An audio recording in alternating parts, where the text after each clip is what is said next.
పట్ల ధ్యాస పెడితే ఎన్నో సాధించగలవునా కాదా? Your life in your hand అంటే మనం ఏదైనా తలుచుకుంటే everything is possible, nothing is impossible. Yes no కదా? చాలా బాగా అనిపించింది బేట. ఇంకోటి అన్నిటికంటే ముఖ్యమైనది ఏంటంటే ఈ పాఠశాలకు శ్రీనివాస్ సార్ లాంటి వాళ్ళు అవడం చాలా అదృష్టం నాన్న. ఎందుకంటే ప్రతి పాఠశాలలో టీచర్స్ ఉంటారు, కానీ ఉన్న వాళ్ళు ఉపయోగించుకుంటూ వాటిని సద్వినియోగం చేసుకుంటారు. కానీ సార్ అలా కాదు. ఆ జన్మించిన ఊరు, చదువుకున్న పాఠశాల, దీనికి నేను ఎంతవరకు చేయగలను అంతవరకు, అంతకు మించి చేయాలన్నటువంటి ఒక మంచి దృఢ సంకల్పము, సత్సంకల్పం ఉన్నటువంటి వ్యక్తి సార్. నా సర్వీస్లో ఎంతోమంది టీచర్లు చూశాను, కానీ పిల్లలకు ఏది చేస్తే బాగుంటుంది, ఎలా ఉంటే బాగుంటుంది, బడిని ఎలా నడుపుకోవాలి, తర్వాత పిల్లలకు యూనిఫామ్ ఎలా ఉండాలి, అసలు కార్పొరేట్ పాఠశాలకు ప్రైవేట్ పాఠశాలకు ఏ మాత్రం ఇంచు కూడా తగ్గొద్దు మన గవర్నమెంట్ స్కూల్స్ అనేటువంటి గట్టి ఆలోచన, కానీ ఆలోచనతో పాటు అటువంటి ప్రయత్నంతో పాటు అటువంటి చేయూత, సహాయం, డోనర్స్ ని సంప్రదించి మామూలు విషయం కాదు. ఇంట్లో ఒక పనికి సవరించుకోవాలంటే 4 రకాల ఆలోచనలు చేయాల్సి వస్తుంది మనం.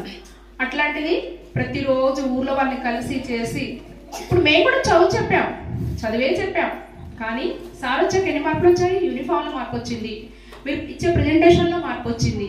అవునా? చదువుకున్నారు, కానీ దాన్ని ఎట్లా ప్రజెంట్ చేయాలి, ఏంటి, ఏ సందర్భాల్లో పిల్లలు యూనిఫామ్ ఎలా ఉండాలి, స్కూల్కి ఎలా రావాలి, ఎలా మాట్లాడాలి, ఒక హై స్కూల్ లెవెల్ పిల్లలకి ఏ మాత్రం తీసుకోకుండా చక్కగా మాట్లాడారా అంటే మీకు చూడండి, స్టేజ్ ఫియర్ పోయింది, స్పోకెన్ ఎంత చక్కగా మాట్లాడుతున్నారు. అవునా? ఇంగ్లీష్ అనేది పెద్ద కష్టమేం కాదు, నేర్చుకుంటే ఏదైనా ఈజీనే. ఇంత చక్కగా నిర్వహించినందుకు, ఈ ప్రోగ్రాము ఇంత సక్సెస్ గా చేసినందుకు వెనక ఉన్నటువంటి ఆ తోడ్పాటు అందించిన టీచర్స్, మన వరమ్మ మేడం గారు, కవిత మేడం గారు, ప్రశాంతి అక్కరా, నేను జాబ్కి వచ్చిన కొత్తలో 7th క్లాస్ చదువుతున్న అక్క, 7వ క్లాస్ 2 జల్లు వేసుకొని స్కూల్కి వెళ్ళేది అక్క, సర్వేలో ఉన్నప్పుడు. ఇవాళ అక్క మీ స్కూల్కి టీచర్ అయింది. ఎంత కష్టపడితే, అవునా? ఆ టీచర్ అంటే మీ అందరికి ఇష్టమే కదా, అలా కదా?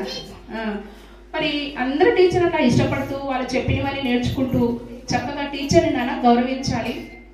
అట్లాగే మీ తోటి వారితోటి స్నేహంగా ఉండాలి, మీ చిన్నవారిని ప్రేమించాలి. ఎక్కడున్నా నాన్న మంచి అనేది తీసుకోవాలి, మంచి అలవాటు నిలబెట్టుకోవాలి. తర్వాత చదువుకున్న చదువు జీవితం ఉపయోగపడాలి అంటే అన్నిట్లో కూడా ఇట్లా అభివృద్ధికి ముందుకు రావాలన్న. చదువు ఒక్కటే కాదు, కరిక్యులం ఇటువంటివి కూడా ఇంత వేదికగా మీకు ఇంత స్వేచ్ఛ వాతావరణం, ఒక్కటి నా స్వేచ్ఛ ఉన్న చోట ప్రగతి ఉంటుంది. మీకు ఏది కావాలంటే అది సాల్వ్ చేసి పెడతారు, మీకు చేయాల్సింది ఒకటే. ఈ విధంగా తోడ్పాటు అందించినటువంటి టీచర్లకు, ఊరికి, తల్లిదండ్రులు పేరు పోగొట్టకుండా దాన్ని నిలబెట్టుకొని, ఎవరైతే నెగిటివ్ గా తీసుకొస్తున్నారో దానికి పాజిటివ్ గా మీరు మీ చదువుతోటి, మీ తెలివితేటలతోటి, మీ యొక్క ఇది దానితో మీరే నా అవుట్పుట్. మేము ఎంత కష్టపడ్డా అది ఎవరు కనిపించదు, మీరు చాలా సక్సెస్ అయినప్పుడు కనిపిస్తుంది. మమ్మల్ని ఈ ప్రపంచంలోకి, తర్వాత ఈ ఎక్కడికి, ఈ జన 7th లోకి, ఈ లైఫ్ స్కిల్స్ లోకి, వీటిని సక్సెస్ఫుల్ గా మీరు అయ్యారంటే మేము వెనకాల మేము అయినట్టే. కానీ దాన్ని ఫోకస్ చేయాల్సింది మీరే. మా బడి బాగుంది, మా టీచర్లు బాగున్నారు, మాకు చదువు బాగా చెప్తున్నారు, మా బడికి రండి అని మీరు ఒక ప్రైవేట్ స్కూల్ టీచర్ ఛాలెంజ్ చేయండి, ప్రైవేట్ పిల్లలు ఛాలెంజ్ చేయండి. మాతో పాటు ₹1 మనం ఖర్చు పెట్టకుండా ఇక్కడ ప్రతి ఒక్కటి ఎడ్యుకేషన్ ఫ్రీ, బట్టలు free, school free, teacher free, construction free, అన్ని ఫ్రీనే. మీకు ఇప్పుడు మీరు పెట్టేదానికి ఒకదానికి ₹1 పెడుతున్నానా? లేదు కదా? అవునా? ఇవే లక్షలు తీసుకుపోయి ప్రైవేట్ స్కూల్లో పెడుతున్నారు. అంటే ప్రైవేట్ స్కూల్ని బాగు చేస్తున్నారు తల్లిదండ్రులు, ప్రెస్టేజీగా పోయి. మీరు ₹1 ఖర్చు లేకుండా ఇంత చక్కగా ఇంగ్లీష్ చదువుకుంటున్నారు, ఇంత చక్కగా ఇంగ్లీష్ మాట్లాడుతున్నారు. అది ఇదే ఇంగ్లీషు, ఇది వాళ్ళు లక్షలు పోసి ప్రైవేట్ స్కూళ్ళని బాగు చేస్తున్నారు. ఏమైనా బాగుందా ఇది? కాదా? కాబట్టి మేము బాగా చదువుతామని చెప్పేసి మీరు ఒక రిప్రజెంటేటివ్గా సొసైటీకి ఉండాలి. అర్థమైనా? మా బడి బాగుంది, మా చదువు బాగుంది, మా టీచర్ బాగుందని మీరు ఒక రిప్రజెంటేటివ్గా సొసైటీకి ఒక వారధిగా నిలబడాలి.